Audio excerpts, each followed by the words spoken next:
பெண். என் புருஷன் தூக்கத்துல எழுந்து சாப்பிட்டுட்டு படுக்கிறாரு டாக்டர். ஏன் தெரியல. டாக்டர், இது கூடவா தெரியல? பகல் பொழுது வீட்டு வேலை அதிகமா இருக்கிறதுனால தூக்கத்திலேயாவது எழுந்து சாப்பிடலாம்னு சாப்பிட்டு இருப்பாரு. மாமியார். ஏண்டி, உன்னை கோலம் தானே போட சொன்னேன், அதுக்கு ஏண்டி இவ்வளவு கேவலமா போட்டு வச்சிருக்க? மருமகள், அப்பதானே நீங்க அழிச்சிட்டு போடுவீங்க அத்தை, அதான்.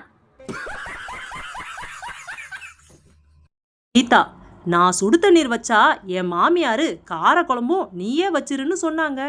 ரமா, அப்புறம் குழம்பு எப்படி வச்ச? கீதா, சுடு தண்ணில மிளகாத்தூளும் உப்பும் போட்டேன், கார குழம்பு ரெடி ஆயிருச்சு. பையன், அப்பா இந்த ஹோம்வொர்க்க செஞ்சுட்டாங்க. அப்பா, டேய், அப்பா படிச்சதை இப்ப கேட்டா எப்படிடா தெரியும்? பையன், அப்போ ஒழுங்கா போய் நல்லா படிச்சிட்டு தெரிஞ்சிட்டு வாங்க. நான் அதுக்குள்ள கேம் விளையாடிட்டு வரேன். நண்பன் 1, என் பொண்டாட்டி கிட்ட ரசகுல்லா செஞ்சு கொடுன்னு கேட்டது தப்பா போச்சு.